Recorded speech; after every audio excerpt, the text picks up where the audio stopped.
You are now listening to the Mayor's Office, where your hosts Adriel and the Mayor talk about sports, music, life, and everything in between.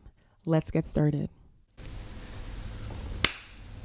What? That was for you. That was a good clap, bro. What was that for? What was the purpose? That was for you, for syncing purposes. Syncing purposes? Yeah, okay. yeah. Oh, for the videos. Yeah. Man, you one smart brother, man. But listen, that leads me to my next point. I am already gonna, profess and say that everyone's gonna say the best part of this next episode is your shot. My shot? That's how confident I am. Oh yeah. All right, cool. Like I'm down for that. But I'm out the game. But it's okay. I'm down for that for the overall perception of the podcast. No, but listen, being flying out the game makes you more fly. People want what they can't have. Okay, yo, you know what's funny? Have you ever heard of the honeycomb effect? No. Kyle's brother actually taught me about the honeycomb effect. Okay. So it's when you bring a girl to the club, that's your friend, but she's really attractive, because that girl is going to attract other girls to you. They might think like, hey, like this guy's nice secretly. This guy's a nice guy. Like, how did he pull her? Maybe not outright, but subconsciously they're thinking that. Like, how do you get that girl? That's interesting. I've never heard of this, but you just blew my mind right now. It makes a lot of sense. I often go out with like girls who are just my friends, and some of them happen to be extremely attractive, and somehow that be working out. So that makes a lot of sense now. See, shout outs to the guys that have females that are just platonic friends that you're able to just go out with, hang out, have a good time, and hopefully the honeycomb effect works out. No, for sure. Listen, the best wingman is a woman. 100%. 100%. Yeah, there's a party that I think you were at. This is back in the York days. York days. Oh man, I don't wanna give the listeners throwbacks right now. But what's up? I'm not snitching on no one. I don't think. But please don't. I don't want to get in trouble. There was a party we went. It was in the village, and it was one of those parties where people just act the fool. Just acting all type of crazy. And I went with a friend, and she was super trying to line me. Setting you up. Now she wasn't successful, but she was she was throwing her own play to the side for me, like to focus on you. Yeah, like there's man trying to holler at her, and she was like, nah, like that's a good friend. So guys are really going at her, and she said, nah. And she was talking to this one girl for like 30 minutes, being like, yo, that's that guy. So, no man has ever put in that much work to try and plug me. Nah, man, I respect that. Did you go to her and say, yo, these are the girls I want to talk to? Like 1, 2, 3. If you can get one of those 3, I'm good. Nah, I didn't suggest nothing. I was just cooling, thugging, and drugging, and then thugging and drugging. Yeah, and then breeze by that one, and then she was just like, "Yo, shorty's rock with me. I'm gonna try and plug you." I was like, "All right." I respect that. Yeah. I respect that. Speaking of thugging and drugging, we're out here chilling. It's the Mayor's Office podcast. I'm your host, Ralph, aka the Mayor, and this is my co-host, aka AdrielSmiley.com, aka The Godfather, aka Adriel Smiley Official. Episode 3, they said death comes in threes. Ooh. We're trying to live on this pod. Nah, but because we just killed it in the booth. Ooh, yeah, facts. We did do a little bit of audio drops. Shout outs to Collab Studios. No. Did a little audio drops to kind of, make sure the pod's a little tighter for y'all. 100%. I was one take Drake. You know me when I get in the booth. I don't need a beat. Yo, bro, you're actually very comfortable in the booth. Me, I'm more of a when nobody's watching type of person. That's when the smoothness comes out. Yeah. But when I get a little nervous around people, I gotta get a little warmed up, have a drink or two. Yeah. I usually hate hearing my own voice, but I think because it was kind of auto-tuned up in my ears, it didn't feel like me, so maybe that's what it was. But I hate hearing my own voice. When I have to edit my radio show or my own interviews, I'm just like, skip to the other person talking. Yeah, definitely. We talked about this on the last pod. I do not like listening to myself. I think I am a completely different person for sure. Yeah, and every time you never sound cool. At least to me, I never heard myself and be like, oh, I actually sound way cooler than I thought. Like, nah. Usually it's like, what the hell? Facts. So how you been, man? Like, I haven't seen you in 2 weeks. Man, I've been crispy. My family actually got a dog. Oh, you guys got a dog too? Yeah, my brother got a dog. I wish I could say how the dog identifies, but I don't have that information for you. Okay. What'd you name the dog? Cash. That's pretty general. Could be a guy, could be a girl. Yeah. No, it's a guy, but the breed of the dog. I don't know how it identifies it. I don't have that information. Oh, so you guys don't know your dog breed? You guys just bought a dog? I don't know. My brother knows. I don't know. But me and Cash been beefing. And every dog I've ever met has loved me to the core. Yeah. And the one time we have a dog in the house, the dog is beefing with me. And it's actually getting to a point now where I'm like, is it just me? And I'm trying to figure out, is it the beard? My brother has braids too. Like, is it because I'm taller? Like, what am I doing? What am I dressed the wrong way? Like, why is it me? I don't know. It could be a multitude of reasons. Is this your first dog? For our first dog for sure. But again, like I said before, dogs have loved me. Like, yeah, you know, I'm always cuddled up with a dog at somebody's crib. So dog's pretty young, man. Maybe eventually, you know, it'll start to warm up to you a little bit. Yeah. What you been up to? I feel like, you know, I haven't seen you in a couple of weeks. I feel like you've been out at least the last couple of weeks. Yeah. I went out. I know we talked on the last pod. I went out for Halloween. Oh, yeah. Yeah, I ended up going to that event. And it was cool, man. It was cool. Like, there was a lot of people that I seen from high school that I haven't seen in, like, 10 plus years, you know? Like, so the energy there was pretty dope. So I went with a group of friends and stuff. And it was pretty cool. Like, the same shit we were talking about in the last pod with the costumes, I seen that tenfold, bro. I seen that tenfold. Well, what did you go as? Me, I went as I should have took more pictures, but I went as a 90s dope dealer. So I came in like a tracksuit, a big extra chain, a bucket hat, and I had don't tell my work this, but I had a little Ziploc bag with some flour in it, you know. 5 years. Yeah, just in case I need a, you know. 5 years in the side bag, okay. Yeah, send a little work. Yeah. For the costume. Yeah, what'd you dress up as? I went as Nelly. Yeah, literally wore this exact same jersey. Okay. I bought a headband, Fendi do-rag. I was gonna bring up the jersey, man. You're in treacherous territories, bro. We're in Toronto, and you're wearing a New Jersey Nets Vince Carter jersey. This is a jersey that hurts the most. This is for the real Raptors fans. There's no Vince pain like New Jersey Nets Vince pain. Bro, one thing that's crazy.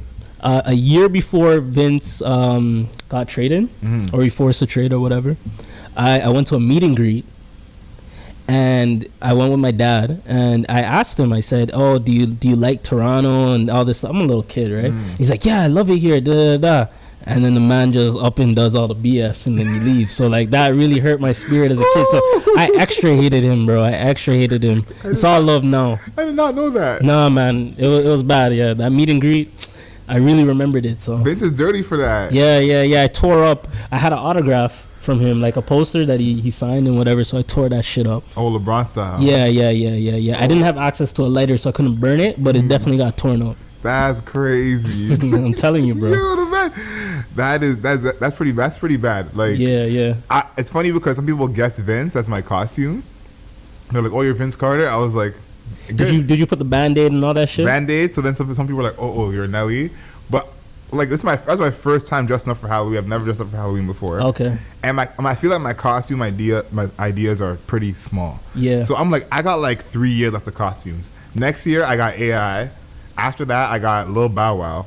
I think after like who else is left for me to be? Yo, we should really, for this podcast, we should try to think of like a dope costume this time next year, so the listeners can go back and know that we talked about it. So we can kind of talk about that on the side and figure out what we can do. It could be like a Mario and Luigi type of thing. Ooh, yeah. Listeners, feel like we could do a team costume. Y'all got anything? Please, let us know. Let us know for sure, no doubt. Was there any costumes that like stood out to you? Yo, actually, one of the parties I went to, this dude went as Travis Barker. Ooh, I like that. I like that. All the same tats and everything. Yeah. Wait, did he come shirtless like Travis Barker? No. Okay. All right. But it was crazy because I was like, wait, were you tatted before this? Like I thought it was just him for a second, and then I seen like he had like a tattoo on his face. I was like, nah, you ain't got no tattoo on your face. This is definitely a costume. Yeah.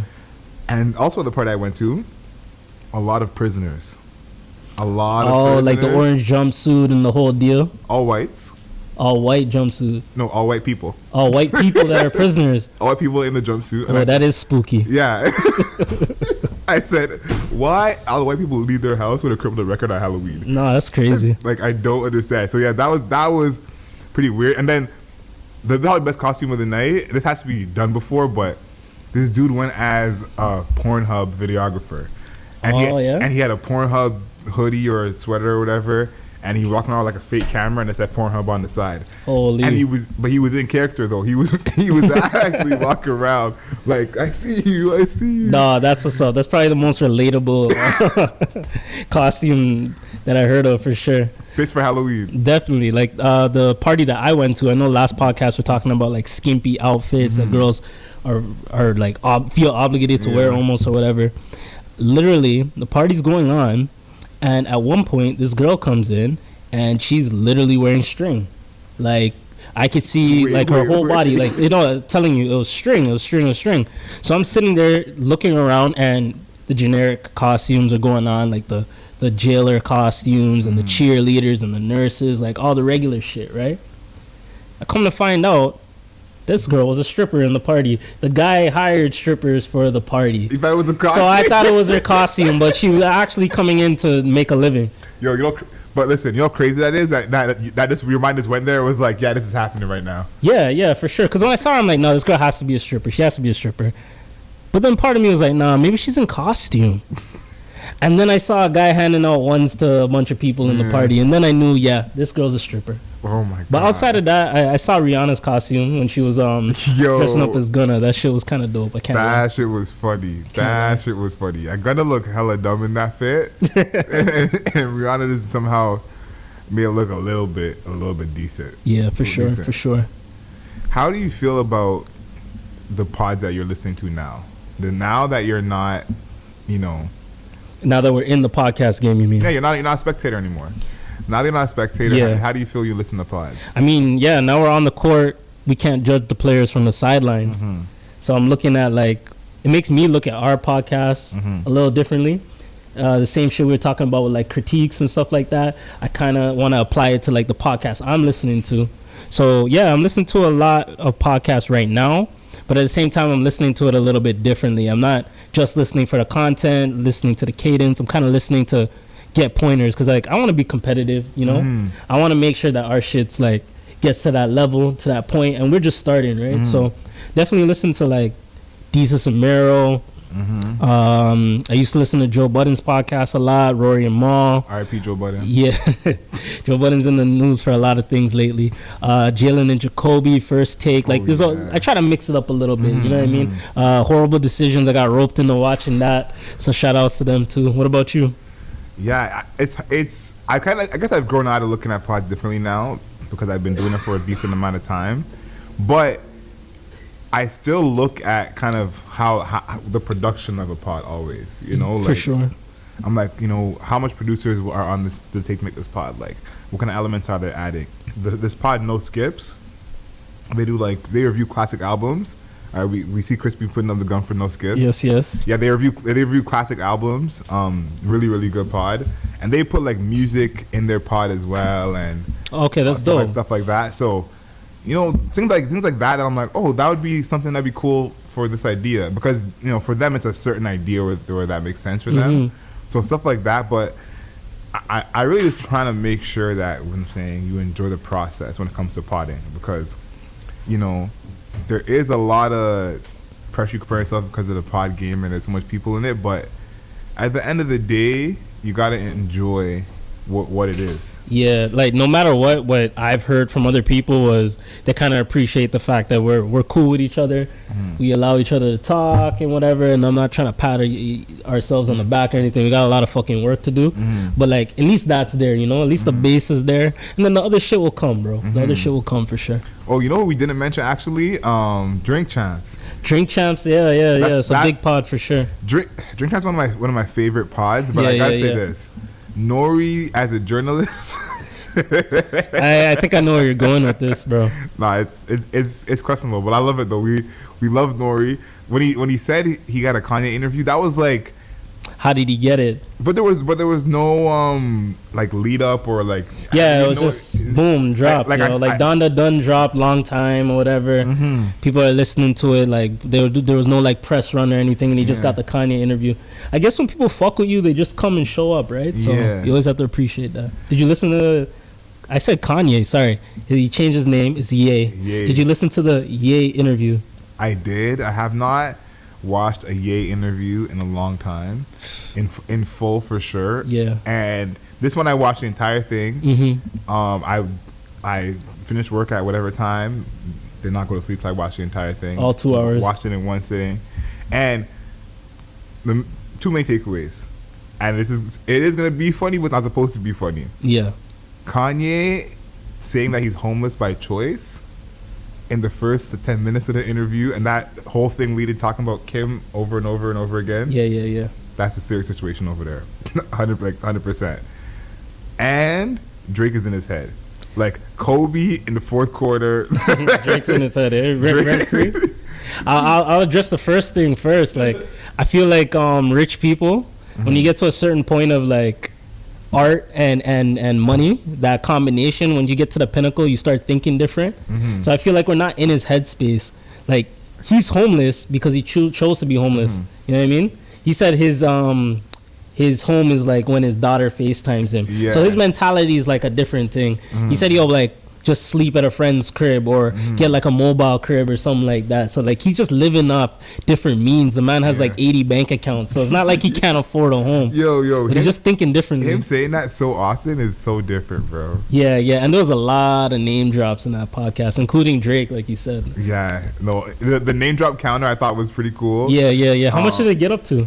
I remember last time I remember was 46. That's ridiculous, bro. That's a crazy. That's a all crazy, big time names too. Crazy. Man said, I'm at dinner with Elon Musk and Oprah Winfrey's beside me talking to me like I'm trying to talk to Elon. and Hillary Clinton's across the world. Like what? That's crazy, bro. Yeah, but the thing I did realize, because he had a lot of stuff he was pissed about the Trump stuff, because he's got some enemies from that. But for sure, I'm like, Kanye at this point in his life is richer than he's ever been. Yeah, not Kanye. Excuse me. Yeah. is richer than he's ever been. Facts. And more Christian than he's ever been. Facts. And even though I think people don't think of those two things together, rich and Christian usually equals Republican, like to his core. Yeah, typically. So typically, you know, I feel like maybe that's where he's at in terms of the red hat and everything. But yeah, like who caught the biggest stray? That's what we got to find out. The biggest stray from Kanye, man. There's a long list. He went at Just Blaze. He talked about Drake a lot. John Legend. Most Def caught a stray. Holy, we're name dropping here. Kweli caught a stray, and Big Sean caught a stray. So that's crazy. I think Big Sean caught the biggest stray, bro. The Big Sean stray was so nuts. Yeah, that came out of nowhere, man. The man had a tombstone saying like, "My biggest regret." I'm like, did you have this ready to go? Like, this guy knew what he was doing for sure. And it's just the timing of it. Like Big Sean, if you don't know, like he just got out of his Good Music deal, and this guy, from my perspective, he's one of the most unproblematic artists that you'll ever see. Like he doesn't get his name in the mix up. He does his thing. Like he's dating his girl. Like that shit's quiet. Like he's always showing love. Like always showing love, especially the Kanye. So like for him to hear that shit, like I'm pretty interested to see his take. Yeah, he posted that picture saying that he saw Ye that same day after the interview. That's crazy. I didn't even know that. And that Ye didn't say none of that to him. And I feel like Ye would definitely just like speaking his mind in a crazy way, but you know, these people still look up to him to some degree. Oh, 100%. And it's 100%. like he's coming, like, yo, the shot he took at Kweli was like that, that was wild. Like, even for most, he said, I don't like the way he raps. Like, bro, you've been working with this man for years at the beginning of your career. You know, that's the part that's made it crazy, because there's other interviews where he's bigging up these dudes and saying like, yeah. But then he'll diss somebody, or our thought process of a diss. We don't live in the video game mentality that he's living in, and then he'll say, nah, but I love him. Right after, you know what I mean? Like, I didn't like the way he did that shit, but I love him. So Kanye's mind is definitely not of the realm that we're all currently living in. So maybe I need to be a billionaire. Maybe I need to have that artistic mindset to work at Gap and create Yeezys and do all the things that he's done. But I'm not there, so I don't see it completely. But it's interesting to get a little peek into what he's thinking. Nah, it was definitely interesting. He had a couple of gems that I thought we should talk about. that saw a couple of them online, but people are, I guess, are not talking about it as much. The first one, he said Future is the most influential of the past 10 years. You don't agree with that? No, I do agree with that, and I was happy that he said it. And I didn't think that Kanye would be up like that, you know. Oh, just on like the current guys and stuff like that. Yeah, to say Future, because Future is not the most sold the most, or you know, whatever. Yeah, it is, yeah, you know? yeah. He might give the credit to someone else. So I thought he gave it to. I was surprised that he said Future, but yo, the man is right, bro. Future kind of instilled a lot of the smaller things in trap that we're all listening to today. Like he kind of changed the game, especially like Atlanta music. You can see the influence going on right now with all the people that are coming under him, like Lil Baby and those guys. So I definitely see what Kanye was saying with that shit. Nah, that was a good one, and I'm happy Future got that shout out. And then he said that Travis is a mix of Kanye, ASAP, and Kid Cudi. That's a crazy one, right? Yeah, that's a crazy one still, but I can't. You know, I see where he's coming from with this shit, bro. It's kind of similar because Travis can produce. He's not a rapper, but he can drop a few bars like ASAP, and he does have the melodies and the humming down with like Kid Cudi. Yeah, and even like you heard Kid Cudi and Travis's album. Like they were kind of going back and forth with that. So Kanye's kind of right with that one, bro. Yeah, I was like. And he said it like he'd been saying that for years. But I never heard that before. Yeah. Which is crazy to me. And for Kanye to be the one to say it. Yeah, that's wild for me, bro. I think we just got to get straight to this one. And honestly, the most... sincere way. Sincere way possible. Yeah. Because a lot of people died at that Travis Scott concert. Yeah. And the fact that it's not even like a real number reported is that you know how bad it is. Like... so far reported is 11 dead, 300 injured. I'm seeing a lot of people who were there posting saying they've seen at least 100 dead bodies. Yeah, so just to like let the listeners know, there was a concert for Travis Scott in Houston, Astro World concert. A lot of guests and things of that nature, and a lot of conflicting reports have come out afterwards. The only thing that is solidified is that at least 8 people have died at this concert. Yeah. I saw a lot of things to go around exactly what happened. Like I seen videos of the concert being overcrowded, like people like barging through security and shit to get in. So I feel like there was a lot of like people that didn't actually get tickets to the festival that ended up going to the festival. So it's sad that a lot of people lost their lives to that, for sure. Maybe that explains there's a kid who was 10, I think, that got in. Yeah, I saw a 10-year-old that apparently I got to listen to the full news report. I don't know if they're injured or if they passed. So, but I don't know how like a child could get in. I also saw a video of like a 5-year-old that was on somebody's shoulders. You know what I mean? And people were like hyping up the 5-year-old. Which is fucking crazy to me, bro. Yo, I'm telling you right now, like, anyone who's been to any of these mosh pit ass concerts, Travis Scott, Tyler, even Kanye back in the day at festivals, like, these stuff are not places for kids to be going to. Yeah. And Travis Scott is on whatever level you think of the top dudes when it comes to creating that energy. Yeah, for sure. That was the biggest thing, was the energy, bro. Like some of these guys can cater and bring in 50,000 people to their show, but Travis Scott invokes like a certain level of energy. I saw more clips, like people were not letting ambulances pass by, like they're jumping on ambulance trucks that were in the crowd trying to take people out. So it's like, I feel like there's a lot of energy going on with people coming back outside. Yeah. And I think we all need to fucking take a step back and kind of breathe a little bit when we're going to these events.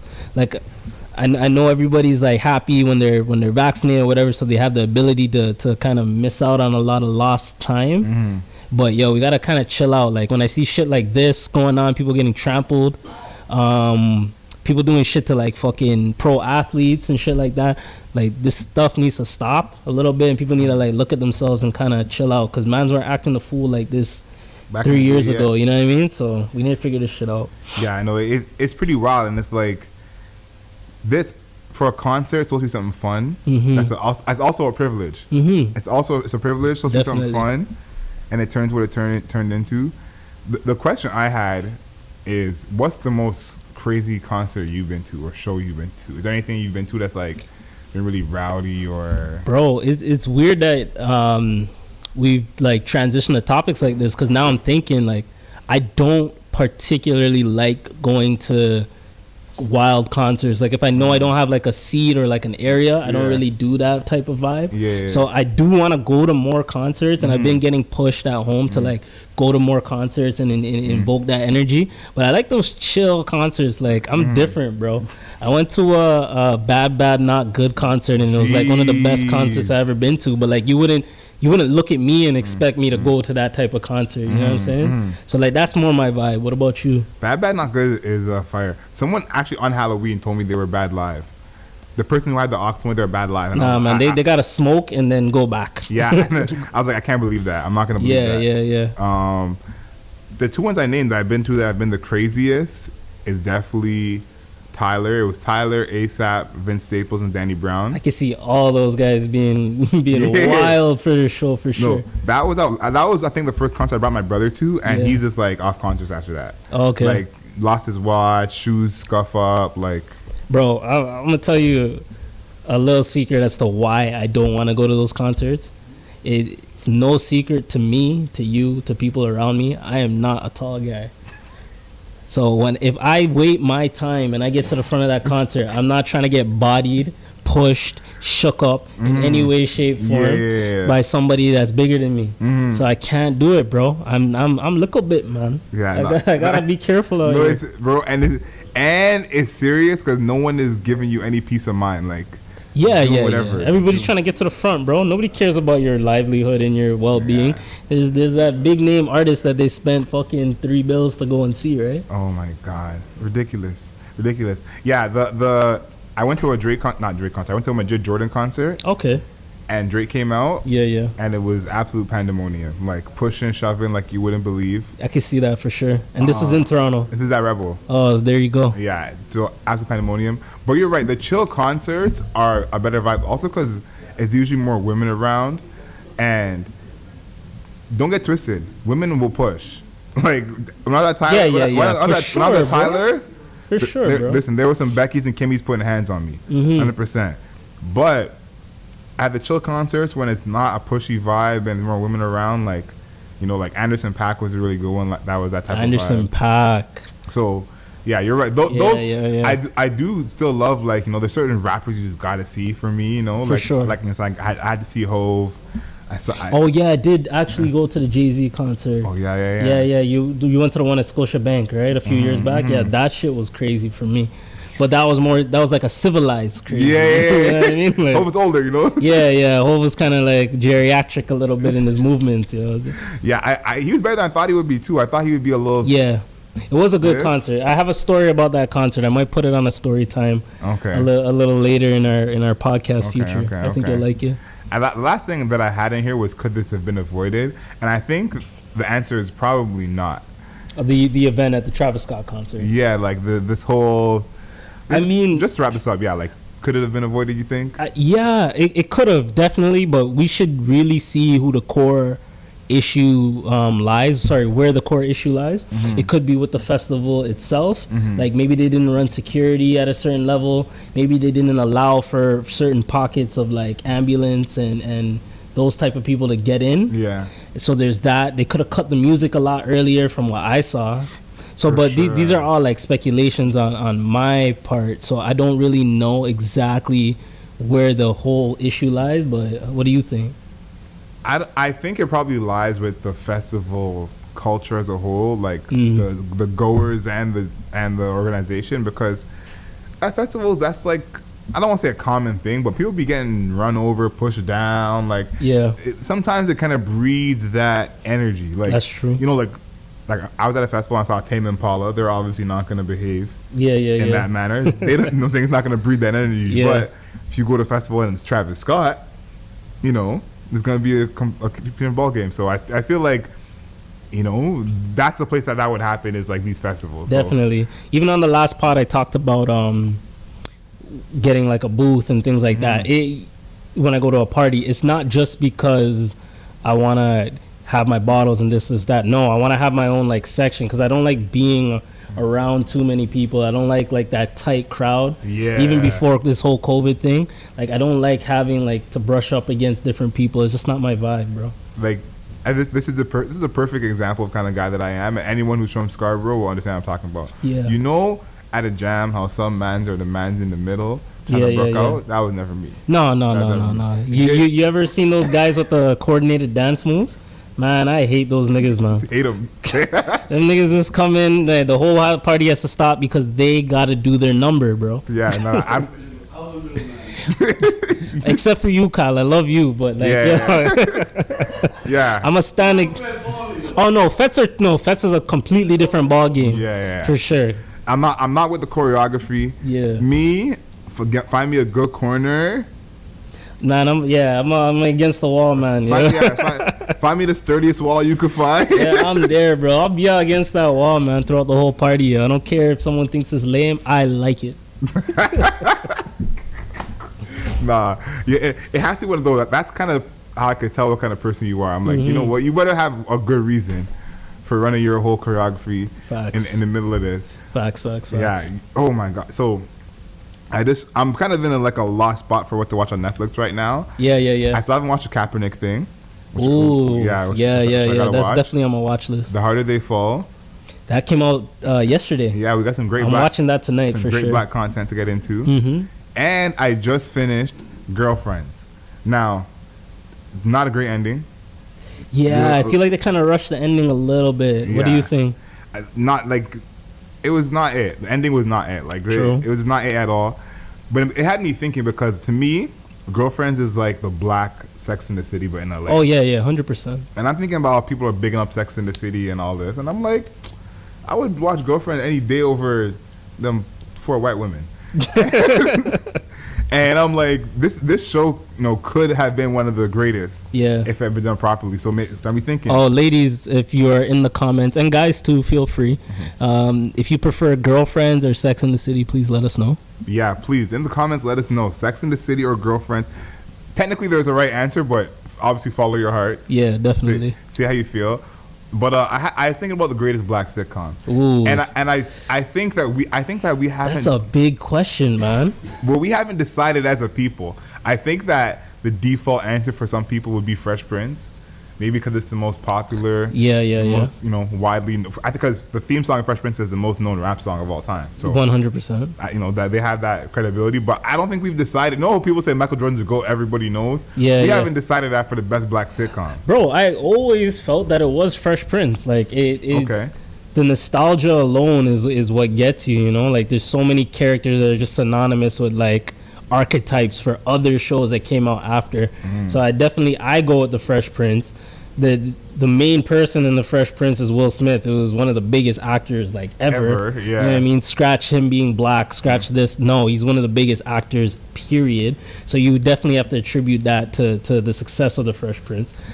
I would say, honestly, a close second, and one of the Godfathers is the Cosby Show. We can't watch it no more. But it was a staple in the black community for sure.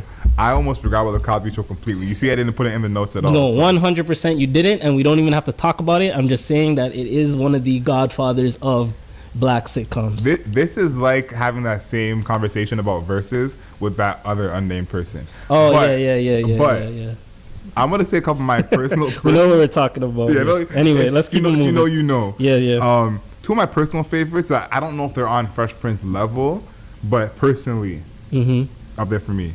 The Wayans Bros. Wayans Bros is up there. Their show, R.I.P. Pops, their show was, a staple. Definitely. And then the Jamie Foxx show. The Jamie Foxx show, I feel like was so funny. Whatever his shorty's name in the show, I was rocking with her heavy. So Jamie Foxx. Was it Fancy? No, what was her name? That's close to it though. Chris, if you could pull that up. It's Fancy, right? Fancy, man, I'm smart as fuck. I know my shows. Fancy, she was doing it for me back in the day. So Jamie Foxx show. You forgot about Martin. Martin's a big show too. I personally didn't watch Martin as much. Ooh. So I know that's sacrilege, but I know Martin's up there. But personally, I watch Wayans Bros way more than I watch Martin. I got a Martin hot take. What's up? it doesn't age well at all. You know what? I agree with that. Don't kill me. Don't kill Crispy. I think one of the things with Fresh Prince is its replay value is really, really high. Super. You could rewatch Fresh Prince and it'll still hold up with like the shows today. And I feel like all the shows that you just named, it's scary because all of them came out before 2005. So what the fuck is going on with black sitcoms right now? Like we don't have a like. And I'll say this: the new black shows that are quote unquote popular, I don't rock with basically any of them. Like I tried to watch The Get Down a little bit. Blackish I don't watch. True. Dear White People I don't watch. Like I'm not into these new black sitcoms. Maybe I should be, but I'm just really not. Like I'm waiting for. No, I agree, bro. Like Blackish I wasn't really on it. Grownish I tried for a couple seasons, couldn't do it after a while. Like. And shout outs to like black people getting these roles and everything like that, but fuck man, like I can't do it. You know what's actually good that I got put onto? There is a show with Mike Epps on Netflix. Okay. It's a comedy, and Wanda Sykes. It's actually pretty good. I don't know, Crispy, if you can pull up the name for it, but it's not that bad. Okay. Bad. All right, so we got so as a community of the Mayor's Office podcast, we're all gonna add that to our list. It's not great either. It's not great. But if we're comparing it to some of the stuff I saw Tyler Perry throw out there, I'm not fucking with it. Oh yeah, 100%. Yeah. Family Matters is definitely one of the GOATs. All right, so the show you're thinking about is The Upshaws. The Upshaws, yeah. Okay. So if you haven't seen that, you want something to just throw on in the background, that's a decent little show. What about? There is a correct answer, and the answer is Insecure. I was literally Insecure, yeah. No. I don't know. I put Insecure above just sitcoms, bro. I got it in that drama. It is above there. Like I think how well it's done. Yeah. But Issa Rae B saying she's like it's a half an hour comedy. Then I fuck with it. Yeah. Throw Insecure in there. Crispy, you're absolutely right. Yeah. Thank you, sir. You are a good black man for putting us on to that. No, 100%. I'm behind the Insecure. I'm happy that Issa Rae is getting her big talk. Yeah, for sure. And the last season just aired, or is it airing? It's airing now, yeah. Yeah. So shout out to Issa and Insecure for sure. What is your personal choice for most rewatchable movie? I'm gonna say mine first because this movie, if you know me, I've watched a gazillion times. Pursuit of Happiness. Pursuit of Happiness is a classic for sure. That's anytime I wanted to feel what being homeless is like. Yeah. That's it right there for you. Get some motivation. Maybe Kanye watched that before, he made his decisions, He didn't watch it all the way through. Just watch the first half? Wait. The Pursuit of Happiness is your rewatchable? For sure. You're just out here engaging in all this recreational sadness? Recreational sadness. That's actually what's happening for sure. I'm telling you right now. And I had a friend of mine she wanted to watch a movie, and I suggested it to her. She watched it. She cried. She loved it. Mm-hmm. But next time you watch Pursuit of Happiness, watch that first 10 minutes when his girl is paging him. Think about that, and then think about where he ends up. He tells the girl, "I have an interview for a job," and she says, "What are you gonna be, an astronaut?" Disrespectful. And he goes from that to making it with his son. So you gotta disrespect the journey. Man, he came from that to being a 6-figure nigga. So shout outs to him, man. Shout outs to him. And it was based on a real story too. Yeah, I think he might be 10 figures. He's up. Yeah, he's up. He's good. He's up in his stuck, fam. Yeah, what's yours? Most rewatchable movie is definitely not on that level of quality that you put on. It's more of like a nostalgic black classic. Mm-hmm. But the most rewatchable movie for me that I probably watched 20 plus times in my childhood is You Got Served. I watched that movie way too many times, bro. I had the DVD that was running back and forth in my summer. I can't dance like that, bro. But like, yo, when the Pump It Up track came on at the end, that was my shit, bro.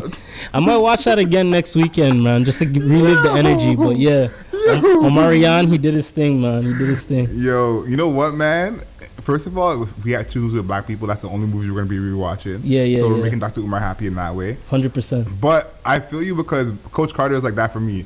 Oh, I watched Coach Carter the other day, bro. Coach Carter, I've seen it a million times. I can give you Coach Carter word for word. I know every nigga on the team's name. That's hilarious.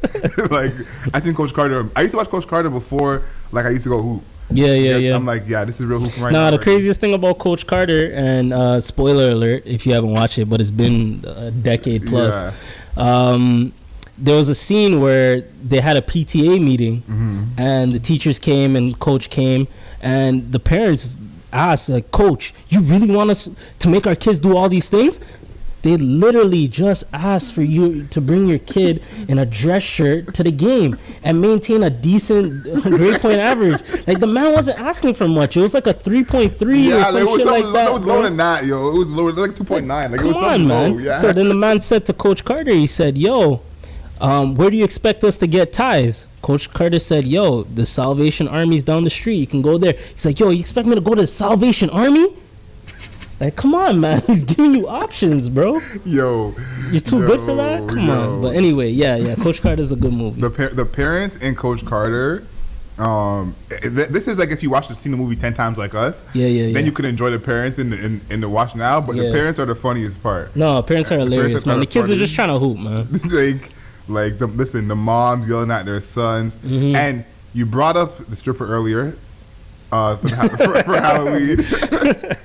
It made me think of that scene in Coach Carter where Kenyon buys Ashanti a thong, and oh my god, yeah. I might have to splice these clips into the YouTube for everybody. Kenyon, that's how you know everyone's name. That's Kenyon crazy. buys Ashanti a thong. So what's Ashanti's name? It's not Ashanti in the movie. Kira. Wow, this guy is a Coach Carter fan. Yeah. Continue. Kenyon buys Kira the thong, and she's all like, "What the hell is this?" And she's like, "Where you get this from?" He's like, "You don't sleep on a 99-cent store." And he's like, "What the fuck is this? This is a shoelace." And she goes, "You want to see me in the shoelace?" I always think of that line when I think about girls who wear nothing. I think of the shoelace. Yeah, that's the shoelace line right there. That's crazy. Oh my goodness, that's funny.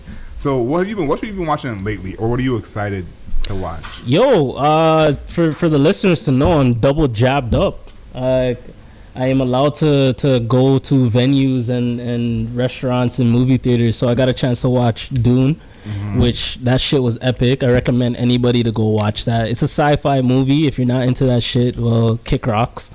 But Dune was actually really good. I don't want to ruin the director's name, but he's always good at like these epic scopes. You know what I mean? Like he has these nice like fucking shots of like just like a city or land or like a desert. But like, yo, the shit was just dope. Like the story was good. Director's name is Denis Villeneuve. Thank you. I didn't want to butcher his name on the podcast and sound uncultured.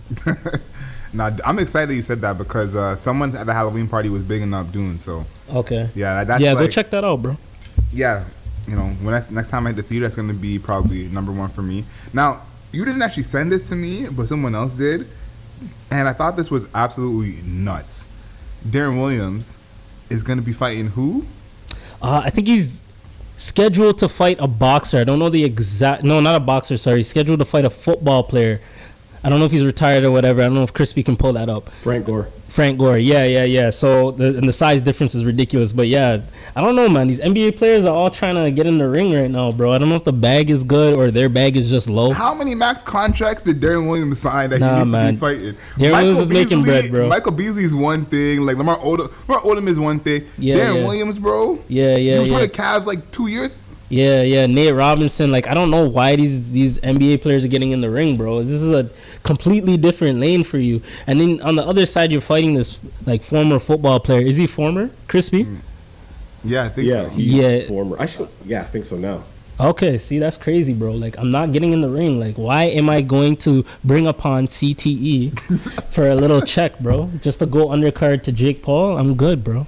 I feel like, and this brings us to our ball talk a little bit early, but Deron Williams at one point was in the same conversation as Chris Paul for best point guard in the league. 100%, bro. Deron Williams is going to be fighting on TV for money. Chris Paul was in the NBA Finals last year. I just want people to understand where mans are at. Yeah, all y'all high school try to tell me that Deron Williams are the Chris Paul. Yeah. Yo, Utah's a cursed franchise, like, bro. He's got no. But I actually hate this like celebrity boxing match shit. Like I don't think I've watched. It's very clickbaity, but like when you actually watch the fights, bro, because I've seen a couple of them. No, the fights suck, bro. They're all shit, bro. Like Jake Paul, he's slowly getting better as a boxer, but the fights are all garbage, yo.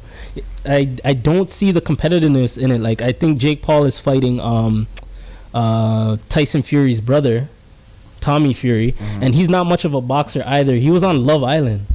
Yo, what is going on with... See, I'll say this, like, J. Cole has this line where he says, are you doing this to facilitate growth or to gain fame? And it's like, how badly could you want to be famous? Like, I don't know what kind of bag would they have to give us? Because you know what I'm saying? If we go fight Jake Paul, that can help the pod.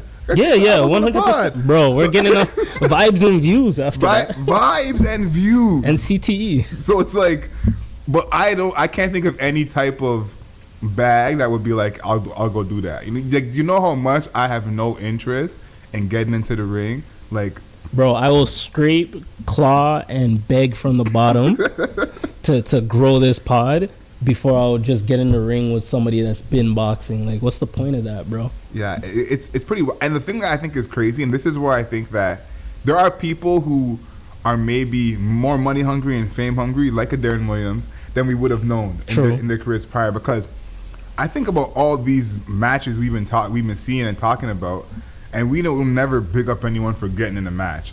It's not like, oh, Nate Rob's boxing, this is so great for him. No one's ever said that. Yeah. So how you hear that, the way we react to other people getting in the ring, and you say, I got next. Bro, and the audience, they're just anticipating you getting smoked. Boxed. They're not anticipating like, yo, Nate Robinson's going to come in and do his thing. Deron Williams is going to come in. No, they're anticipating you getting smoked. No better highlight is better than a man getting knocked out on live TV. Like, no better highlight. Facts. Bro. So people aren't rooting for you, man. They want to see you fail. They want to see you take that L in the ring. So I don't think I'm gonna tune in. I'm pretty much Jake Paul'd out in terms of watching his fights. No, 100%. In my head, I'm like, I wonder if anyone in the NBA, like, how they feel about it. Like, the guys actually playing who, like, played with D. Will. Like, yeah. You know what I mean? Because you got to be thinking, dude is down bad. Like, there's no way for you to not think that. Yeah. No, I completely agree, bro. Like, some of these NBA players are supposed to be a fraternity. Yo, go call your boy and tell him to get out the ring. Whatever check he needs, the NBA Players Association got to put that together. Yeah, and get that for him. But yeah, it's pretty wild to me. I completely forgot about Deron Williams at all. Even watching the Jazz, he's not who I think of. What, like, you know, we've been watching games. The season started. We're like a couple weeks in now, but I just have not been, you know, believing that some of these teams are as bad as people say they are. I think that everyone's kind of overdoing it. Yeah, there's been a lot of open eyes in the NBA season right now. There's a lot of teams that are better than we initially thought they would be. Like, if you were to look at a team rank before the season started, like, these guys got a lot of shit wrong. They got a lot of shit right, but there's a lot of shit they got wrong. Philly's number one right now in the East. Like, how crazy is that? Without Ben, so can you imagine if they trade him and get something back? Like, or if he rejoins or whatever the fuck's going on there. Then you have, like, teams like Washington are winning a few games. Oh, my God. Toronto just came off a 5-game win streak that we could talk about a little later. But the most surprising team to me right now is Golden State. Like, I knew Steph was going to put in the work. I knew the other guys were going to kind of develop and get better, but I didn't see them playing like this. I think they're top 5 in defense, maybe top 10. Maybe top 5. They're up there in defense right now. Yeah. Steph is, I think, leading the league in scoring. Like, I believe in them, but I just didn't see it happening like this. Like, I thought maybe more they would be struggling to stay in the playoffs. Klay comes back, gives them a lift. Klay is warming up on the court more than some of the dudes on the team. Yeah, 100%. Like, they're so ready to go. This is absolutely outrageous. So I feel like they're for real. Like, they look good, bro. As you said, Klay's gonna come in and give them a lift. James Wiseman's gonna come in and give them a lift. Plus, they're only gonna get better as the season goes on, and Steph just keeps staying on form. But yeah, Steph's on an MVP run right now, and yeah, Warriors look good. Yo, Jordan Poole's on that M.I.P. trajectory right now. That's 100% fact too. Like, he's hooping.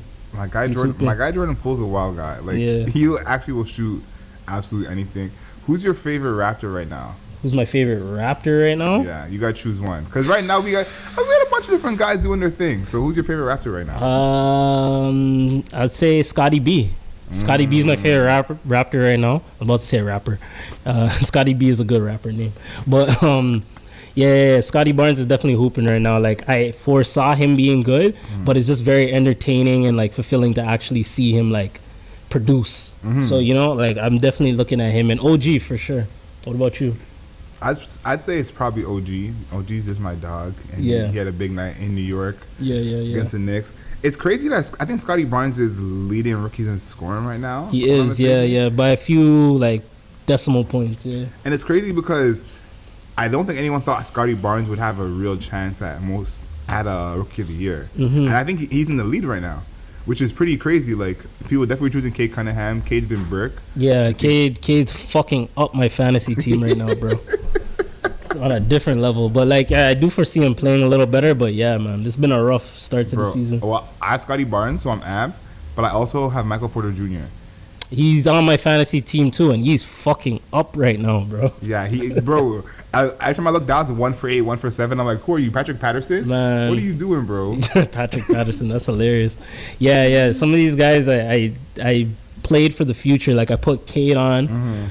Cade was injured. I put Clay on, and my dumbass put Simmons on because I assumed he was gonna get traded by now. So yeah, my fantasy team is just on hopes and prayers.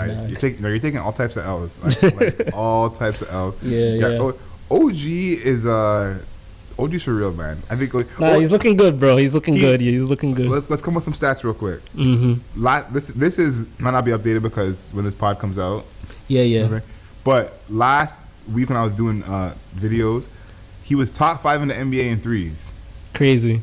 Fred was top 10, and I think Gary was right outside there. Yeah. And from what we're watching, that looks like that's gonna stay. If OG could be top 10 in the league and made threes, I think you're right, because Siakam is due to play tomorrow, so that just means OG is gonna get even easier shots. So yeah, it looks like OG. This is the OG that we're getting, man. This is the guy. Nick Nurse, Coach of the Year.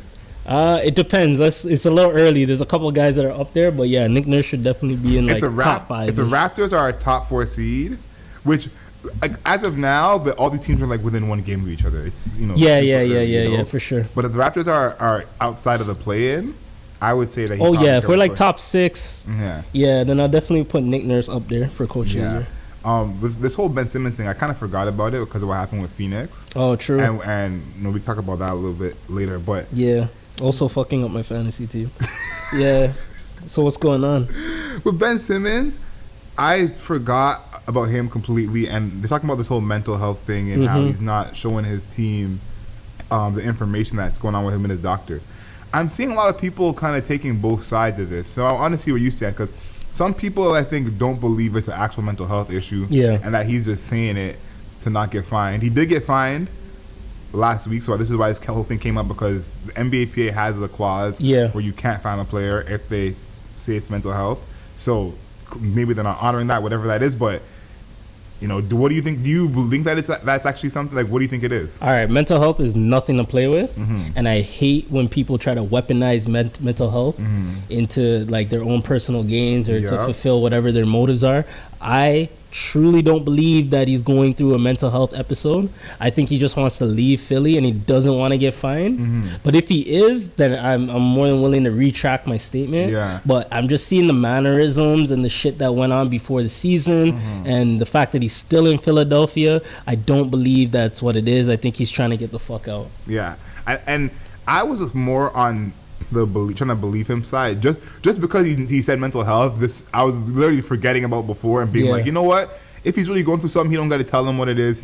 Whatever it is. And then someone said, "I bet you his mental health will be a-okay if he got traded tomorrow." I 100% agree. And I was like, yeah, great point. Yeah, 100% agree, bro. I feel like if he gets sent to another team tomorrow, he's all good, bro. The man is gonna be hooping, dunking, and breaking threes. At the same time, I'm not going to give Ben Simmons leeway in this sense. Whenever he does touch a court again for whatever team it is, I need him to hoop. Simple as that. No, he needs to play. He definitely needs to play. He needs to prove himself to a lot of fucking people, including his bank account. That's a good one. Yeah, you seen the video of Jay-Z talking to LaMelo at that game? Yeah, at the Brooklyn game, I saw that. Yeah, I thought that was so weird while that was going around. Like, Jay-Z talking to people all the time. Yeah, I know. I guess it's more of like, you don't put those two things together, this fucking 18, 19-year-old player and Jay-Z, you know what I mean? Yeah. So it's like, it's pretty interesting to see that he's like kind of showing love and talking to like a younger guy in the league. You know what's funny? I didn't realize this at the time, but they're both Puma mans. Oh, yeah. There you go. they're That's the both Puma, connection. Yeah, LaMelo signed to Puma. Yeah, and I'm sure he's the big young dude at Puma. Like, Yeah, at yeah. I Puma. can't see anybody much bigger like It's that they Jay-Z, just signed. Yeah, it's just Jay-Z, Jay-Z, LaMelo, like Jay-Z, LaMelo, and Nip, R.I.P. Like, Yeah.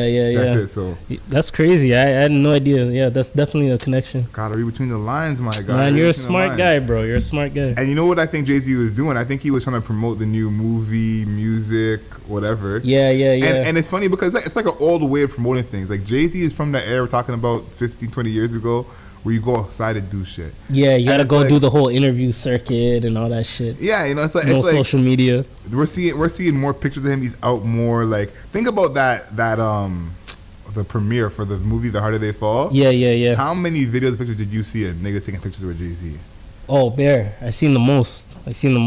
Even Jay-Z started like a Instagram page for a couple days, and the only post was The Harder They Fall. So the man was definitely trying to, show love to that. Yeah. Jay-Z doesn't really, everything's strategic, but it's old school strategic. Yeah, no, 100%. Like, Jay-Z type man to still use billboards. Like, Definitely. the tweets is not enough. Did you hear any of those singles from the album? Yeah, bro. I heard a couple. I heard the Jay-Z joint with Kid Cudi, Lauryn Hill's record. I heard that too. I heard a few of them. Yeah. What'd you think of the album? I didn't listen to all of it. I heard the 2J records, and it's another record. I don't remember who it was, but I listened to another record. I haven't heard the Lauryn Hill record yet. Yeah, that one was good. Kanye the Machine, he had probably the verse of the whole album on his shit next to Lauren. I say it's neck and neck for the verse of the entire album. Really? Yeah. Okay, now if I go Conway.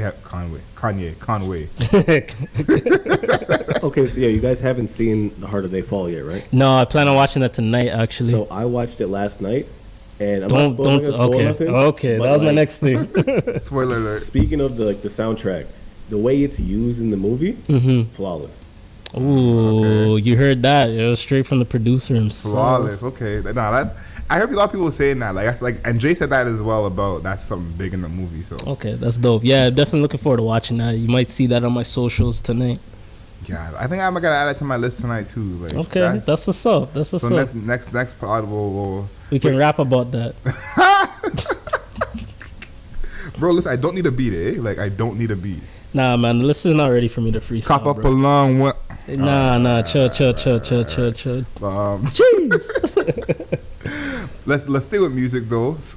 This new Summer Walker, Maul was bigging it up on the Rory and Maul pod. I don't know if you heard that. Okay, no, I haven't heard their latest pod, but yeah, they're hyping it. A couple of pods ago, Maul was like one of the albums of the year. Oh, because he was probably in a little listening session. Yeah. All right. So, But before we talk about that, you mentioned contracts earlier. A story came out that Summer Walker is in a horrible contract. I saw. Is that like legit? It seems like it is. I'm kind of letting it breathe a little bit to see what's So up. for the listeners, what's being thrown around, we don't know if it's fact or whatever, but Summer Walker gets an advance on her LVRN deal of 110K, I believe, and then after the advance is paid off, she only gets what, 15%? I thought it was 10. 10%. Holy fuck! Yeah, she only gets 10% or whatever the small percentage is of any revenue after that, which is ridiculous. That's absolutely wild. I just couldn't believe like Summer Walker of all people and the LVRN guys. Like I rock with those guys. Yeah, no, they have a lot of talent under their belt. Yeah, and they like. Especially Justice, he's always talking about bigging up his artists, like doing things the right way. And it's crazy because it's not exactly the same thing as the Joe Budden thing, but a lot of these guys are talking big talk about doing business the right way and for the creatives and you know, and that's definitely what LVRN been talking about. And to see that Summer Walker, their biggest artist, basically their cash cow, getting treated like this.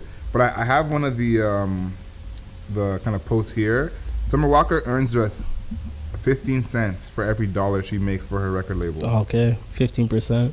Yeah. That's crazy. That's For your big hitter too. yeah, that's pretty rough. Fuck, she's gonna get the fuck out of that deal when it's done, eh? Oh, 100%. Yeah, she's gone. But the album was good. Besides going through that. Yeah, let's talk about the album. Yeah, the album was good. Yeah, I had a chance to listen to it today. Actually, it came out yesterday. Yeah. Yeah, I had a chance to listen to it today, man. It's really good. It's really good. I don't know if it's better than the last album. I need some time with it, but there's definitely some records on there. You know, it's a solid enough follow-up because her last album basically a classic. Yeah. And I feel like to follow up a classic as a new artist is tough. Like think about Miguel with Kaleidoscope Dream. Like a lot. It's hard to do, especially with the R&B artists. I feel like they get solidified as classics. It's harder for them to get solidified as classics as opposed to like rappers. Exactly. So like when they do have that classic album, it sticks with you. So yeah, you're definitely right. Yeah, and like I even feel like Brent's going through some of that with Fuck the World. Oh no, Brent definitely felt that. You know, so this is a really good follow-up. I like all the features. My favorite song is one with Ari Lennox. That's a big track. I got big love for Ari Lennox. Ari Lennox, holler at me. But he's single. This is a pretty good album. Like for an album to be actually good, the way after it was so hyped, that's rare. So I'm like pleasantly surprised. Like, that's good. I kind of knew it would be good. Obviously, Summer does her thing, but all the hype. Well, I'm happy you and me finally agree on an album take because it's been a couple episodes where it's been a little back and forth. Facts. I took the time to listen to the Wale album in full last week, and it's not as bad as you were saying. Like he was definitely rapping on there. For sure. And there was definitely tracks that I fuck with. Like I usually do like a song of the day on the Mirror Media page. Yeah. And I definitely took a couple songs from there and put it on. But yeah, I'm still disagreeing with your take on that. On Wale? On the Wale album, yeah. So you think it's one of his best? I don't think it's one of his best, but I think it's in the upper half of his work. I'll give him a listen because some of the songs I do listen to from it, I bump. Like Caramel, I bump all the time. Yeah, Caramel's a big track. That's the one I posted. Like, so some song I bump all the time. So maybe I'll give him another listen. All right, sounds good to me, bro. I appreciate you. I like when my friends, kind of listen to me. I don't like want to talk out my ass here, bro. And I told you, no, I'm not giving them the chance. Like, nah, then that'll hurt my feelings, bro. Please don't do that. Nah. I wouldn't do that to you. The other new music that came out, at least that I listened to in particular, was Amine. And oh yeah, you did send that to me. Yeah. It's I had to give it a listen. I'm really I don't want to say confused, but it's really different from what I'm used to with Amine. And it's not. I can't say it's bad yet. Like it's like I'm just not sure. Like I'm literally just not sure.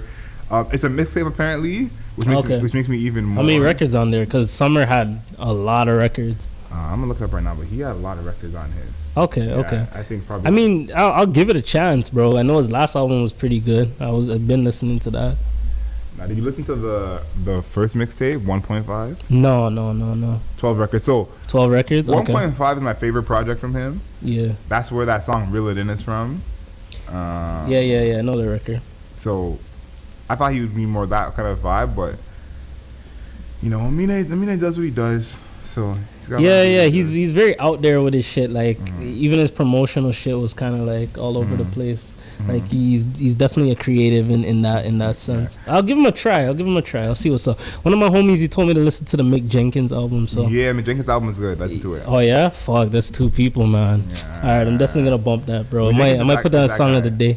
Nah, he's that guy. He's that guy for sure. Yeah, all right, I'm gonna give it a chance. I've listened to him a little bit in the past, but I fuck with your take sometimes, so I'm gonna give it a chance. I went to a Mick Jenkins show. This is a true story. Yeah. I went to a Mick Jenkins show when I barely listened to him. I probably just heard like Waters and one other song like for the first time. Yeah. And my friend was like, yo, he's coming in 2 weeks, whatever. So I was like, all right, whatever, I'll tap in. It was like $40. I'm in that. I get to the show, the DJ's playing songs before. He plays Wonderlust by The Weeknd. I promise you I saw 40 niggas screaming Wonderlust at the top of the lungs. Men. Okay. Men. Dressed like Mick Jenkins. Man, I can't be screaming in concerts. I'm gonna tell you that right now, bro. I can't. I was like, this is different. It was like I couldn't believe it. I was like, and y'all are gonna start rapping when Mick Jenkins comes out. That's crazy. All right, I'll fuck with that then. Let me see what the whole hype is with the album. I'm gonna give it a chance. You know what I'm about. You know what I stand for. Yeah, what do you stand for? Dogs. Dogs? Dogs. So wait, hold on. You got a dog, I got a dog. Are we gonna bring the dogs to the pod and get vibes and views? My dog doesn't even rock with me yet, so I can't. You know what I'm saying? Your dog probably rock with me. Like literally, I went to go check a shorty, and her dog jumped on me, and I said, "Wow, a dog that loves me." Man, we gotta get your dog on the pod. I can get your dog more comfortable. I've been watching YouTube videos. I'm good at this shit. So we'll bring your dog to the pod. Maybe I'll bring mine, and then we can rock. Cash and Layla. Sounds good. Cash and Layla. Sounds good. My question was gonna be, how has Layla been now? There's been what? It's like 3 weeks now, or almost 3 weeks. Yeah, had Layla for about 3 weeks or so. Okay. I'd say. Okay. But yeah, she's been good, man. She's been good. A lot of accidents. But we're trying to like get it out of her. But it's gonna take a lot of patience. Every YouTube video I watch, they're preaching patience. So I gotta just calm down, not get too mad, and deal with my business. You know what I mean? Okay. I rock with that. For anyone who's made it all the way to the end of the pod, please subscribe to us. Definitely subscribe, like, share it. We need all of that. So, Mayor's Office. You can find us on Instagram at The Mayor Media. You can find us on YouTube / The Mayor Media. You can find all our clips, everything. So if you fuck with us, like, subscribe, do all of that. And know yourself, know your worth. Big facts, big facts. That was good. Thanks for listening to this episode. Please subscribe to us on YouTube, Spotify, and anywhere else you can play podcasts.